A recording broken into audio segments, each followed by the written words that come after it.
सकता है कि 230 विधानसभा में धांधली की गई हो, ये कोई भी इनके पास पावर्स नहीं रहेंगे। हो सकता है कि उनमें दोबारा चुनाव कराए जाएं, जहां जैसी नौबत लगेगी दोबारा विधानसभा के चुनाव कराए जाएंगे। ईवीएम के बारे में क्या है, हमें ज़्यादा उसका नॉलेज नहीं है, पर हम जिसको बटन दबाएं उस पार्टी को वोट जाना चाहिए। छोड़ दो, हम लोग रात को भी कोर्ट खुलवाए हैं और ये मैटर ऐसा था इसीलिए मैं सीजीआई के घर भी गया था। देश में हमें ऐसा इलेक्शन कमीशन चाहिए कि यदि प्रधानमंत्री के भी अगेंस्ट में यदि उसको कुछ एक्शन लेना हो तो उसको लेने में हिचकिचाहट नहीं होनी चाहिए।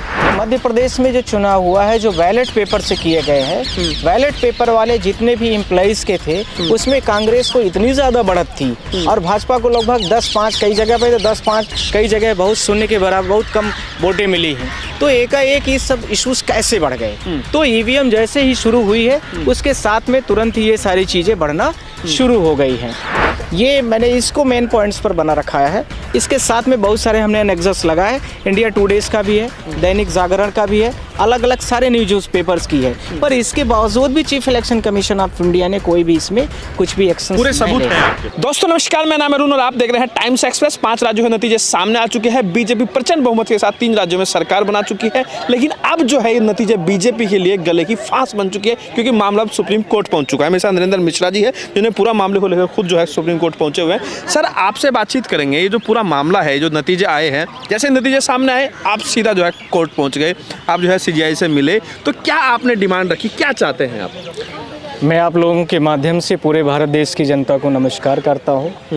जिन लोगों ने वोट दिया उनका भी नमन करता हूँ। जिन लोगों ने कानूनी अधिकार के रहते हुए, कानूनी दायरे में रहते हुए चीफ इलेक्शन कमीशन के पास में बहुत सारी अपनी कंप्लेन दर्ज कराई थी, जो मध्य प्रदेश की लगभग 15,000 के ऊपर हैं। लगभग 22 तारीख को यानी 22 नवंबर 2023 को पत्रिका ने बहुत बड़ा न्यूज छापा कि देखें 15,000 कंप्लेंट चीफ इलेक्शन कमीशन के पोर्टल पर। तो वो पोर्टल पर जो एप्लीकेशन पेंडिंग है वो इसको लेकर के हैं कि ईवीएम इरेगुलर है, ईवीएम में सही से वोटिंग नहीं कर पाए।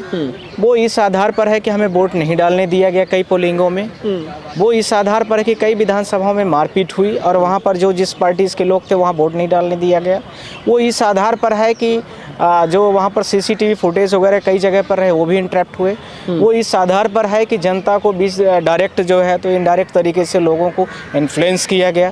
तो इस तरह से 15,000 एप्लीकेशन जो है तो पेंडिंग थी कंप्लेंट। आप कह रहे हैं चुनाव गड़बड़ी से जुड़ी हुई 15,000 कंप्लेंट थी, जिसमें ईवीएम को लेकर भी थी और वोट डालने ना डालने इस तरह की भी दिक्कत। चुनाव में जो भी चीजें होती हैं टेक्निकल, उनमें सब में गड़बड़ी थी। वो 15,000 एप्लीकेशन चीफ इलेक्शन कमीशन के पोर्टल पर वो पेंडिंग। ठीक है सर, क्योंकि आप खुद मध्य प्रदेश से आते हैं और एक उम्मीद लगाई जा रही थी, लोग लगातार कह रहे थे कि बीजेपी की हालत खस्ता है और लोग नाराज है, और इस तरह की उम्मीद एग्जिट पोल में भी कहा जा रही थी बीजेपी के लिए चुनाव मुश्किल होने वाला है, लेकिन जिस प्रचंड बहुमत के साथ बीजेपी जीती है, तो क्या आपका उससे शक गहरा गया है? आपको यकीन नहीं हो रहा है नतीजों पे?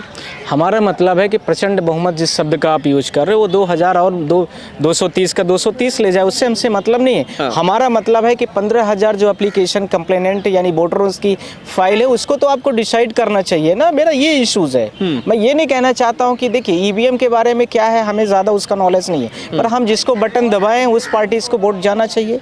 हम जहाँ पर आ रहे हैं उसकी स्मूथली तरीके से चले आए, कन्वीनियंस तरीके से चले आए। हमें वोट डालने में कोई दिक्कत नहीं होनी चाहिए, हमारे साथ मारपीट नहीं होनी चाहिए, हमारे साथ टेम्परिंग नहीं होनी चाहिए, हमारे साथ पैसा वगैरह हस्टिंग नहीं, ये सब चीज़ें नहीं होनी चाहिए। अब आपने मांग क्या रखी है?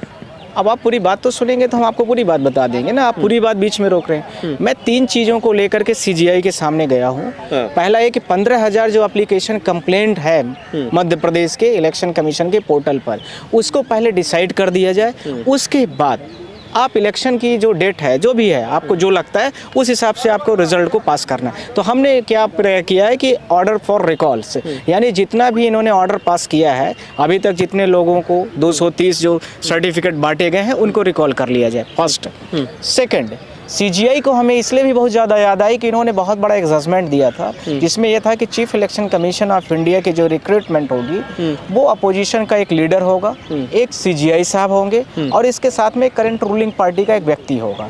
तो बीजेपी ने क्या किया, उसमें अमेंडमेंट कर दिया और उसने ये कर दिया कि रूलिंग पार्टी के 2 लोग होंगे और एक अपोजिशन का लीडर हो गया। तो उन्होंने शायद बीजेपी इसीलिए किया था कि इलेक्शन कमीशन से यदि कुछ नहीं करवाना है तो फिर इस तरह से होना चाहिए। तीसरा, सीजीआई साहब का एक बहुत बड़ा उन्होंने डायरेक्शन दिया था किसी केस को लेकर के, जिसको काफ़ी पॉपुलरिटीज़ भी मिली थी, उसमें मैं भी बहुत इंस्पायर्ड हुआ था। उन्होंने बोला कि भारत देश में हमें ऐसा इलेक्शन कमीशन चाहिए कि यदि प्रधानमंत्री के भी अगेंस्ट में यदि उसको कुछ एक्शन लेना हो तो उसको लेने में हिचकिचाहट नहीं होनी चाहिए। तो हमारे सीजीआई साहब से 3-4 प्रेयर हो गई कि आप 15,000 जो एप्लीकेशन पेंडिंग थे चीफ इलेक्शन कमीशन के पोर्टल पर, उनको बिना डिसाइड किए हुए, हो सकता है कि 230 विधानसभा में धांधली की गई हो। ऐसे ही मध्य प्रदेश की बात मैं जो कर रहा हूँ, इसके पैरेलली आप राजस्थान में भी हुआ, ऐसे ही जो है तो छत्तीसगढ़ में भी हुआ है। तो वो सारी चीज़ें पैरेलली उसके ऑर्डर्स पर आ जाएंगी। तो मैं ये कहना चाहता हूँ कि जब आप इस तरह की उम्मीद करते हैं, तो मैंने जो एप्लीकेशन दिया वो दिया 3 दिसंबर को शाम के टाइम पर, जब मुझे लग गया कि रिजल्ट अब ये जो है तो ये डिक्लेयर नहीं कर पाएंगे। रिजल्ट तो डिक्लेयर हो गया, पर एप्लीकेशन जो कंप्लेनेंट की कंप्लेंट फाइल है इलेक्शन कमीशन के पोर्टल पर, वो जब तक ये डिसाइड नहीं करने वाला, तो मैं सीजीआई के घर पर गया। ठीक है सर, मेरे आपसे सवाल ये है, अब आपकी क्या तैयारी है, क्योंकि अब शपथ ग्रहण की तैयारी चल रही है, क्या शपथ ग्रहण भी अब रुक सकता है? क्योंकि आपको पता होगा कि महाराष्ट्र की सरकार, आप लोगों ने देखा होगा, देवेंद्र फडणवीस रात को 3 बजे या 4 बजे ओथ लिए थे। इसके पहले भी हम लोगों ने बहुत सारे चीफ मिनिस्टरों को देखा है और बड़ी सारी ओथें की पलटी गई हैं। ये सब ओथ ये सब उनका मैटर है, वो आप छोड़ दो। हम लोग रात को भी कोर्ट खुलवाए हैं और ये मैटर ऐसा था, इसीलिए मैं सीजीआई के घर भी गया था। अब उसमें कल मुझे लगा था कि शायद सुमोटो ले लेंगे वो, पर हम उसको दूसरी तरीके से, अब दूसरी तैयारी पर उसमें हम आगे बढ़ रहे हैं। आप कह रहे शपथ पर भी रोक लग सकती है? शपथ क्या होता है यार, जब आपका एज पर लॉज आपका इलेक्शन नहीं हुआ है। अब जब चीफ जस्टिस ऑफ इंडिया से बढ़ के भारत देश में कोई भी जुडिशरी का पावर नहीं है, इलेक्शन कमीशन भी उनके गाइडलाइन पर ही चलेगा। तो यदि वो ऑर्डर फॉर रिकॉल कर लेते हैं तो जितना का 3 दिसंबर का जितने भी सर्टिफिकेट बांटे गए सारे के सारे गलत हो जाएंगे, इनवैलिड हो जाएंगे, तब तक के लिए, जब तक कि 15,000 कंप्लेंट पेंडिंग है वो डिसाइड नहीं हो जाती। तो तब सारे विधायकों की जो है विधायकी चली जाएगी, निरस्त हो जाएगा वो सबका। मैंने क्या बोला, ऑर्डर फॉर रिकॉल का मतलब ये हो गया कि सारी चीज़ें तब तक के लिए पेंडिंग हो जाएंगी। ये कोई भी इनके पास पावर्स नहीं रहेंगे। हो सकता है कि उनमें दोबारा चुनाव कराए जाएं जहाँ जैसी नौबत लगेगी। मैं तो ये भी कहना चाहता था, कल मुझे बहुत सारी मीडिया के माध्यम से पता चला है कि मध्य प्रदेश में जो चुनाव हुआ है, जो बैलेट पेपर से किए गए हैं, बैलेट पेपर वाले जितने भी एम्प्लॉइज के थे, उसमें कांग्रेस को इतनी ज़्यादा बढ़त थी और भाजपा को लगभग 10-5, कई जगह पे तो 10-5, कई जगह बहुत शून्य के बराबर बहुत कम वोटें मिली हैं। तो एकाएक ये सब इश्यूज कैसे बढ़ गए? तो ईवीएम जैसे ही शुरू हुई है, उसके साथ में तुरंत ही ये सारी चीज़ें बढ़ना शुरू हो गई हैं। तो कहीं ना कहीं क्या क्या चीज़ें रही हैं, अब इसके बारे में तो सीजीआई साहब जो भी डायरेक्शन करेंगे, हम सारे लोग उसकी तैयारी पर हैं। क्या आप चाहते हैं कि अब चुनाव दोबारा हो 5 राज्यों में, या फिर आपको लग रहा है कि यदि honourable chief justice of India को लगता है कि 15,000 आप कंप्लेनेंट जो वोटर्स हैं उनके राइट्स को वायलेट कर देना चाहिए, मैं आप लोगों के माध्यम से 140 करोड़ के जो लोग भारत देश के हैं, आप लोगों के माध्यम से मैं पूछना चाहता हूं कि क्या ऐसे होना चाहिए? आपने जो कंप्लेंट दिया है उस कंप्लेंट को बिना डिसाइड किए हुए, जो चुनाव से ही संबंधित हैं, चुनाव की गड़बड़ियों से ही संबंधित है, उनको बिना डिसाइड किए हुए, यदि ऐसा लगता है कि सीजीआई साहब को यही सही है, चीफ इलेक्शन कमीशन जो कर रहा है वही सही है, तो हम भी भारत देश के नागरिक हैं, हम भी उसी में रहेंगे। ठीक है सर, जो फैसला आएगा वो तो एक अलग बात है, क्योंकि आप खुद मामला लेकर कोर्ट पहुंचे हैं। तो क्या आपकी मांग ये है कि चुनाव फिर से होना चाहिए? मेरा सवाल ये है। मैंने 2 प्रेयर में मैं आपको बहुत बारीकी तरीके से क्लियर कर रहा हूँ, शायद आप टेक्निकलिटीज़ को समझ पा रहे हैं नहीं। ऑर्डर फॉर रिकॉल मैंने बोला, इसका मतलब ये हो गया कि जो अभी तक ऑर्डर किए गए हैं चीफ इलेक्शन कमीशन के द्वारा, सारा का सारा वापस कर लिया जाए। यानी जो लोग इलेक्टेड हुए हैं वो भी ख़त्म रहेगी सारी चीज़ें, यानी वो कैंसल्ड माने जाएंगे। और दोबारा जहाँ जैसी चुनाव की चीज़ें आई है, जो कंप्लेंट पेंडिंग है, उनको भी करना है। उसके बाद जो चीज़ें आएगी निकल करके, तो यदि उनको लगता है कि 230 सीटों का विधानसभा का जो रिजल्ट आया है वो गलत है, तो दोबारा विधानसभा के चुनाव कराए जाएंगे, दोबारा चुनाव होने चाहिए। ठीक है, लेकिन एक सर मेरा आखिरी सवाल है अब आपसे, क्योंकि जिस तरीके से आप इस पूरे मामले को लेकर जा रहे हैं, क्या आपको उम्मीद है ये जो आपकी जो मांग है वो पूरी हो पाएगी? मैं आप लोगों के माध्यम से पूरे भारत देश की जनता से ही पूछना चाहता हूँ, एक आम नागरिक से पूछना चाहता हूँ कि क्या आपकी यदि एप्लीकेशन पेंडिंग रहे जिस मामले को लेकर के, बिना उसको डिसाइड किए हुए क्या ऐसे कर देना चाहिए? तो सीजीआई तो भारत देश के चीफ जस्टिस ऑफ इंडिया हैं, वो तो बहुत हम्बल पर्सन है, वो तो इमीडिएट ही उसमें एक्शन लेंगे।